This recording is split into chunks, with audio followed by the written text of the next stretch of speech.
Hello and welcome back in this special video. As you can see, this is looking like a normal vehicle so far, right?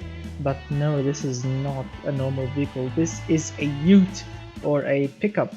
As you can see, it's not a truck. I mean, it's like a normal sedan but with a bed in the rear. So I don't know if it's a truck or not, but the Australians call it a ute, which is very unique because automation is now supporting utes, and this is the first one that they used. As you can see, it has as you can see, I've chosen this particular chassis to it.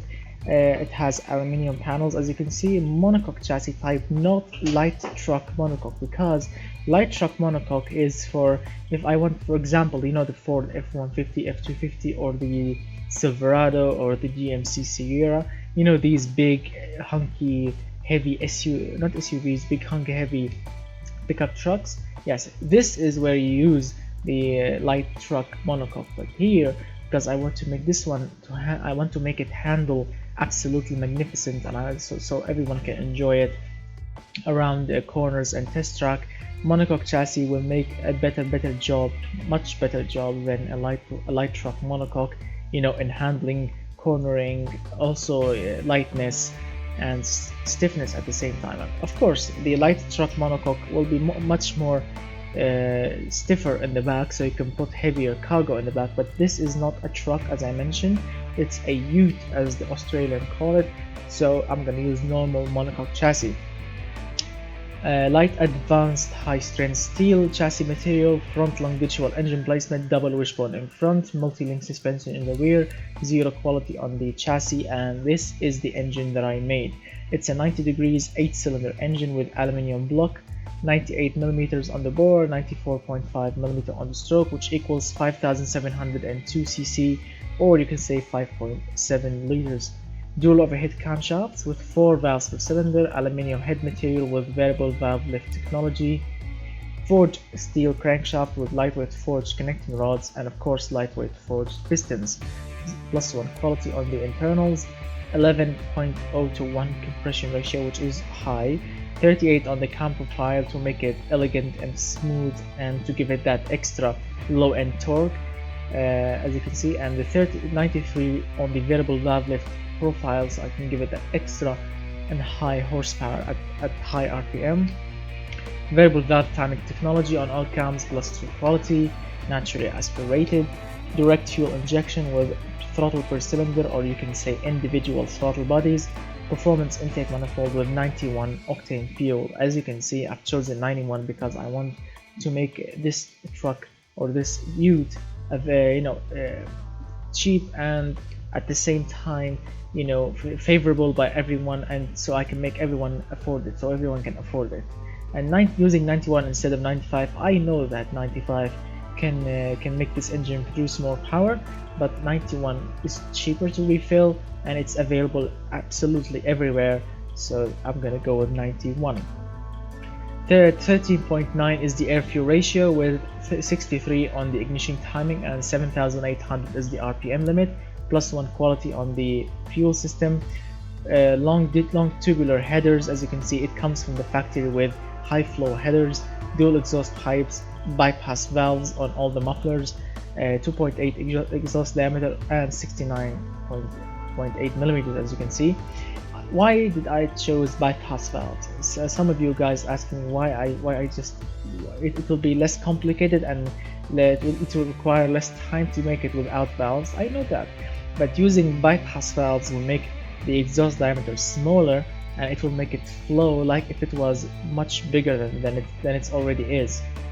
This is the advantage of using bypass valves.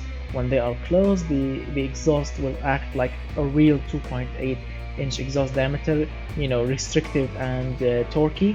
But when you put your foot down and these valves open, or if you push the button for sport exhaust and the valves open, it will act like a 3.2-inch exhaust diameter, which will make the engine breathe much easier and make more power. This is the advantage of bypass valves. I'm using 3-way catalytic converters because high flow 3-way the customers hated it, so I've chosen 3-way because that's what they loved. Reverse flow on the first muffler, so we have dual reverse flow mufflers on the first, and dual straight through mufflers, so we have quad mufflers. +3 quality here, and this is the final result: 566.8 horsepower, 419.6 pound-feet of torque. Now, if you are wondering why it says here 500 horsepower on the graph, well, some viewer, some cool fan here, or a cool fan actually, he wrote a comment that this is maybe the wheel horsepower, and this is like the flywheel horsepower. Maybe it's true, maybe it's not. I mean, the developers, they didn't mention it in their latest video on their official automation channel, but I think he's right actually. It's 566 horsepower on the flywheel, 500 on the rear tires. I think that's correct. And 419 pound-feet of torque, barely the same. The engine is reliable. Service cost is low. It has good fuel economy to it. I'm using nearly all the octane. The engine is clean. The emissions are low. It has normal smoothness to it. It's very responsive. It's very responsive, and the noise is sporty, and at the same time, because we are using bypass valve, it will be quiet at low RPM and it will scream at high RPM. It's fairly lightweight because it's made from aluminum, and the internals are made from forged steel. That's why it's fairly lightweight, and the engineering time is acceptable for a sporty V8 engine with good reliability and good fuel economy. Now let's fire up this beast here so you can hear how does it sound on low and high RPM. As you can hear, it's very smooth and elegant at low RPM. And now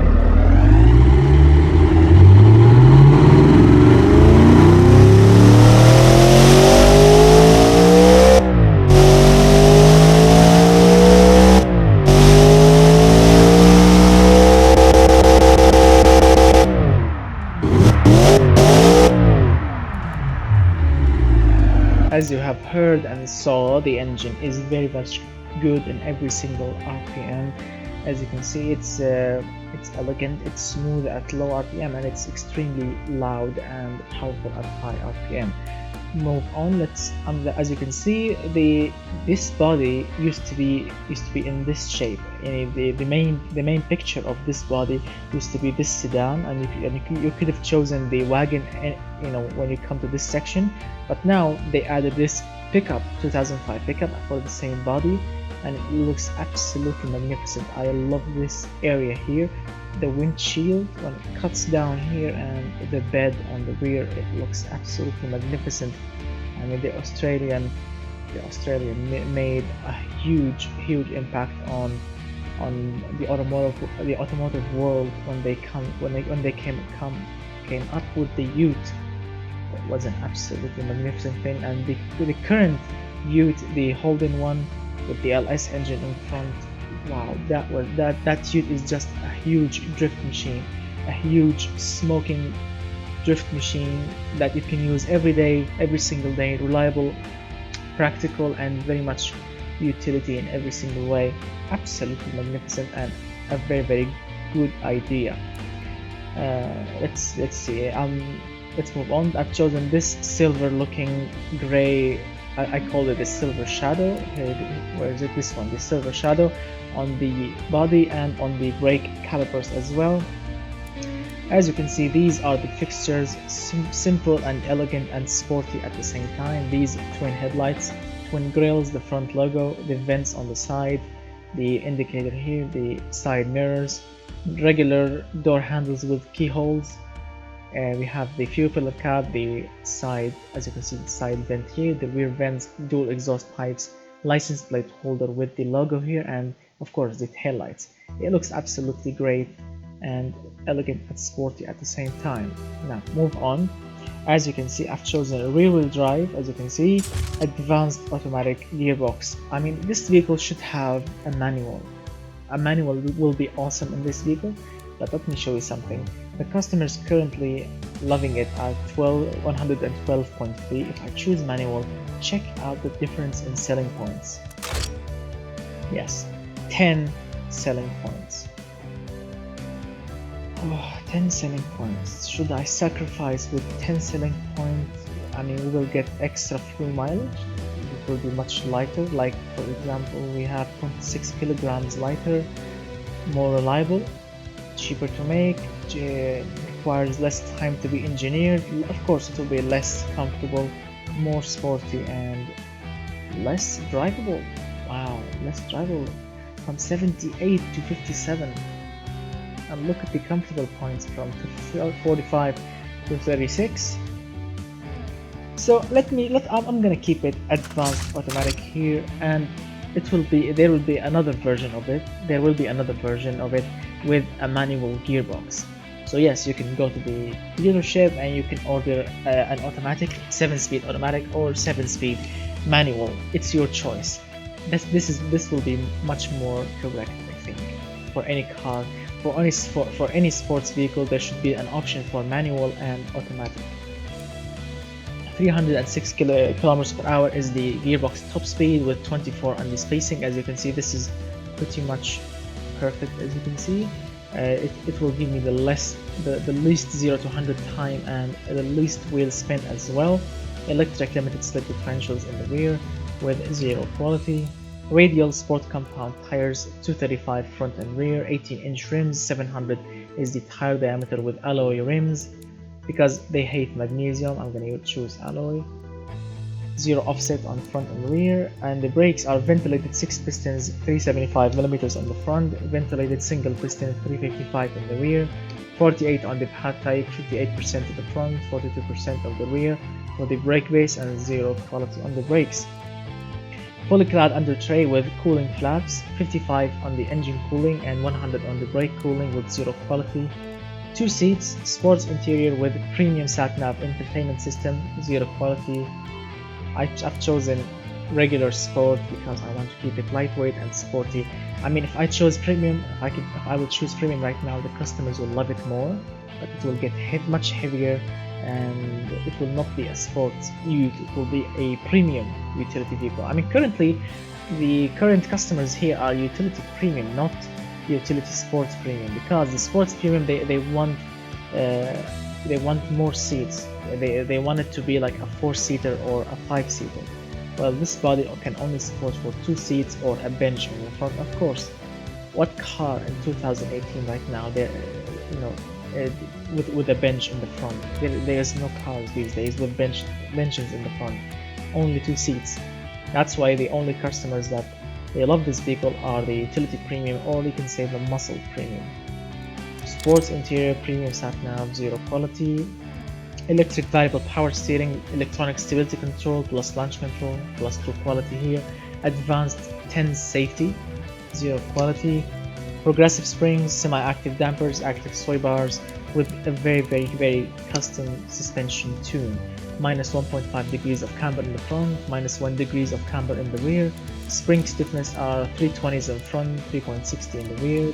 Damper stiffness are 240 in the front, 2.20 in the rear. Sway bar stiffness are 4200 in front, 3800 in the rear. Ride height is 231.5 millimeters and zero quality on the suspension.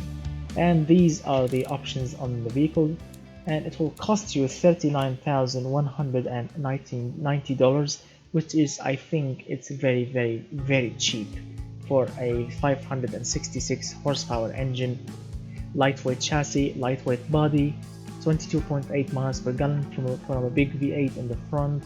Very drivable. It has good sporty points. It's comfortable, it's prestigious, it's very safe, it's reliable. It has very good utility points. It's practical, and there are some off-road points, which is good. And as you can see, it's perfect. We are using nearly all the octane. It will run on 91, which is perfect, and the emissions are low. The emissions from this car are clean. I mean, what else would you want? The vehicle is very modern. There is a rear limited slip differential, electronic limited slip differential, sporty interior, premium sat-nav in it. What else would you want? Advanced 10 safety. The best safety equipments are on this vehicle. It's very safe. It's very quiet. It's not quiet. It's very elegant. It's sporty. It's comfortable. What else would you like? I mean, this is pretty much perfect. And it's a drift machine because there is no weight on the rear differential here. Can you imagine the smoke shows this vehicle can do? I mean, these tires, I feel really sad for them because a lot of smoke. I mean, all of this rubber will turn into a smoke. Anyone will buy this vehicle, he will just at least do a single or two donuts with it. I mean, at least, or a burnout, or he will go to the drag strip with it. I mean, this is a pretty much cool car from the factory. Of course, a lot of tuners will convert it, and a lot of them will put superchargers on it. Some of them will tune it, some of them will turn it into a drag racer, a drift machine, a smoking machine. Some of them will use it as a daily driver, some of them will buy it just to put stuff in the rear and take them around from point A to B. Wherever, it's a perfect vehicle and it's cheap, less than $40,000, and you will have massive engine in the front and a lot of modern and cool features in it. Now, let's stop talking and go to the test track so we can see what we'll do. But before I stop talking, let me tell you the top speed is 306 kilometers per hour, very quick. 4.8 seconds is the 0 to 100, and the 12.66 is the quarter mile time. No brake fading, stopping distance is perfect. You can tow behind it 3.1 tons. You can put 823 kilograms of cargo in the rear. Absolutely magnificent. Now let's fire it up.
As you can see, it did it in 1 minute 21.83, which is very quick. This is not a slow time. This is a very good time for any vehicle, actually, for a sports vehicle. I mean, Top Gear enthusiast. I'm a Top Gear enthusiast. I mean, I really used to like it before, the problems happened.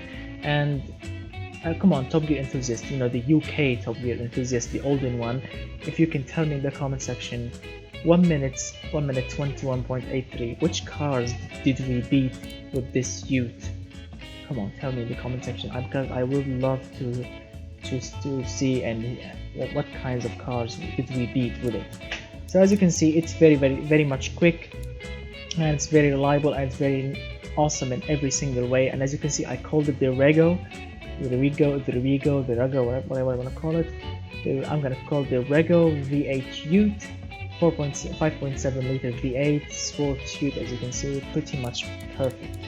So if you like the video, if you enjoy it, please hit that like button, hit those let me see those thumbs up go up in the sky, get subscribed, share the video if you want to share it, hit that notification bell button so you can get a notification each time I release a new video. And if you want to request videos or engines or a car, go to my Patreon page. I will put the link in the description below, so you can write your own request over there, so I can do it as quick as possible. So thank you so much for watching. I'm gonna see you very soon with more cool videos like this one and even more. So goodbye for now, my friends.